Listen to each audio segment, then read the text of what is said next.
Gareth, I'm 47, from Leeds, married, no kids. I'm a mum of 3, got a 27-year-old son, 24-year-old daughter and a 21-year-old son.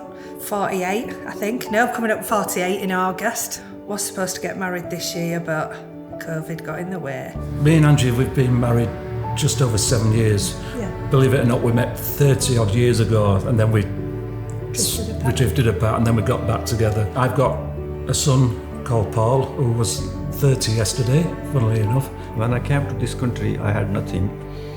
And this community and this country gave me a lot. I go 3 businesses running and they have been running without me for 14 months.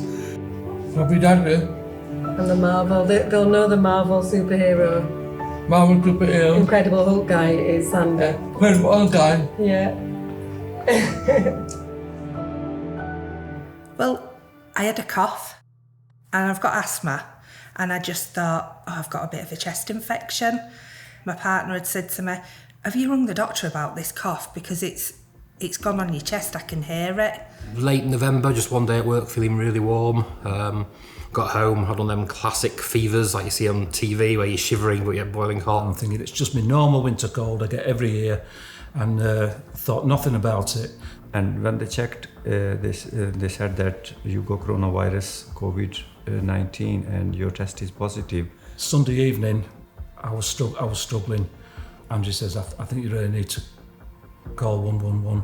So they sent the paramedics out, come and checked me, and they just said, you're coming with us. Some guy turned up in the full hazmat suit, came in, sort of took my temperature, asked 2 questions, and 10 minutes later I'm in an ambulance with the blue lights going. Because my wife can't go into hospital with me because of the whole Covid thing, the only thing that sort of sank in a bit was just when they closed the ambulance doors on her, me.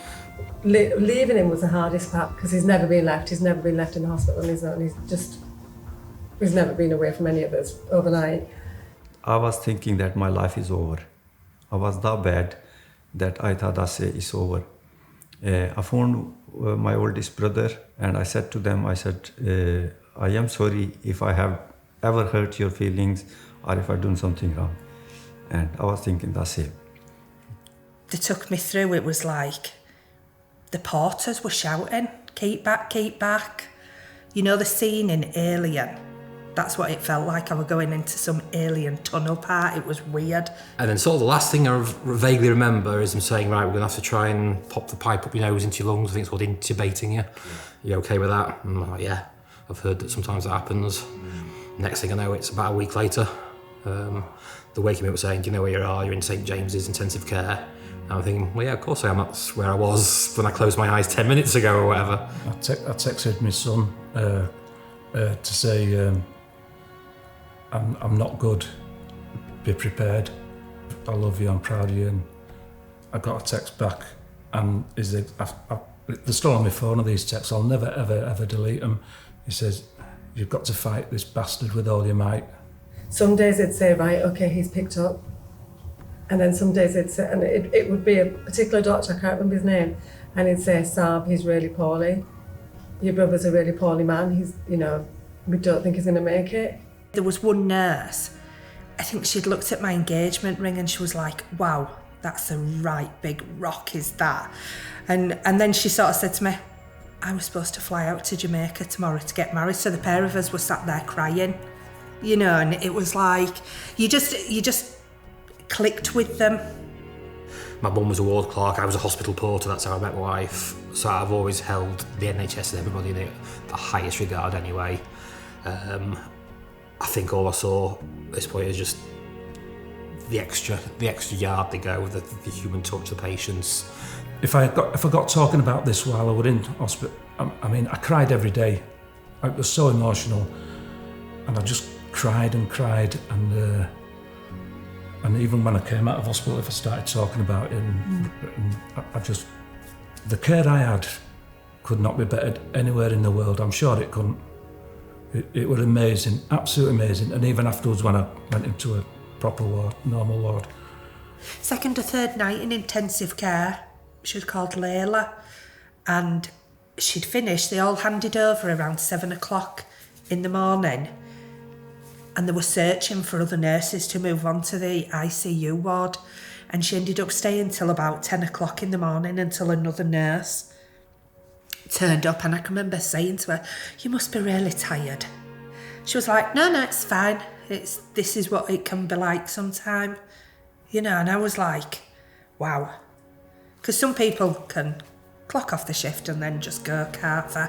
It's like, my job's done, but I just thought, wow. The end is hopefully in sight. And everything you do makes a difference. Not just to me, but to my friends and family.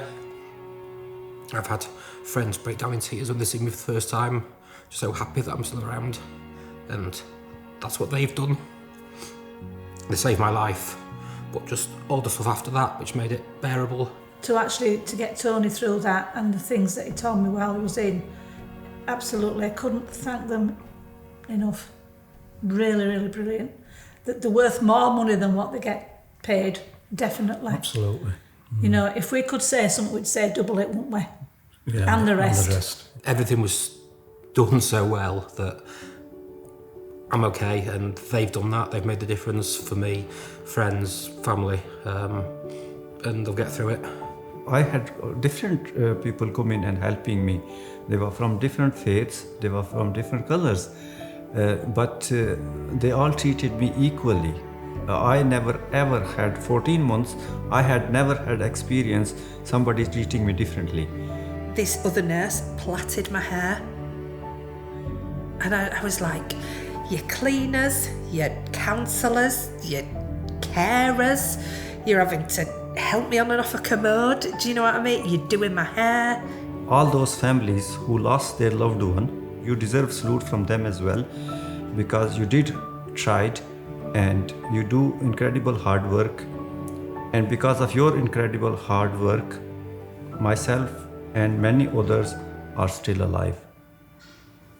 They're not just nurses, they're different doctors, they're so much more. Yeah, just thank you. I wish I could do more. I wouldn't be here without them. I wouldn't. And I owe my life to them. We give him a big cuddle. Big cuddle, yeah. Yeah. And tell him you're okay now. Okay, now, yeah. Yeah. Yeah. And you put weight back on. We're back on, yeah. They got me through it. They've got others through it. They'll get through it. Now I am going to cry.